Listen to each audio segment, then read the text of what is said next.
accordance with the directive given by President William Ruto that the government will create interventions meant to make fertilizers affordable to farmers and boost crop productivity.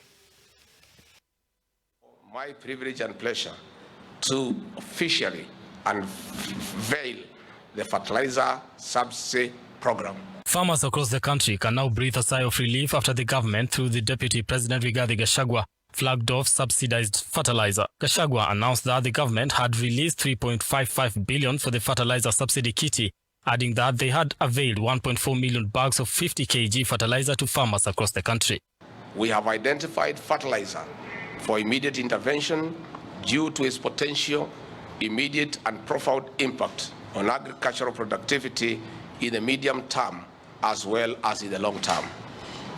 In this regard, that one of our first pronouncements was to lower fertilizer prices to set the pace for the implementation of this intervention, dubbed the Fertilizer Subsidy Program.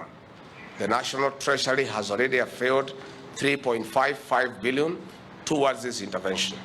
Under this program, the government, through the National Cereals and Produce Board, will make available 1.4 million bags of 50 kg of fertilizer. The DP appealed to farmers to avail themselves at the National Cereals and Produce Board (NCPB) depots and sub-depots to access the fertilizer. I appeal to farmers in the regions that are receiving the short rains to reach out to local National Cereals and Produce depots and sub-depots to access the required fertilizer.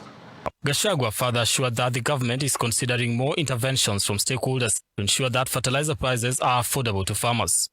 Finally, let me assure all farmers throughout the country that we are all private to all fertilizer requirements for the long rains season 2023.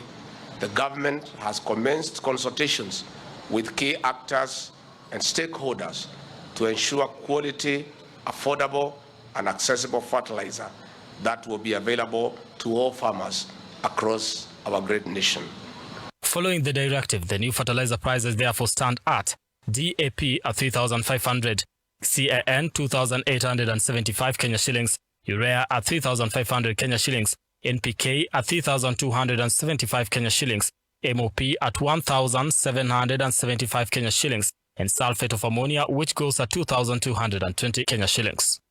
The Deputy President added that the country's dependence on imports has worsened as a result of the ongoing drought in the arid and semi-arid lands.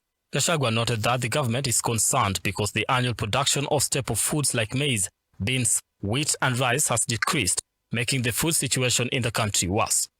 As a government, we are focused to increasing agricultural productivity that will lead to increased supply and eventually lower food prices due to the forces of supply and demand.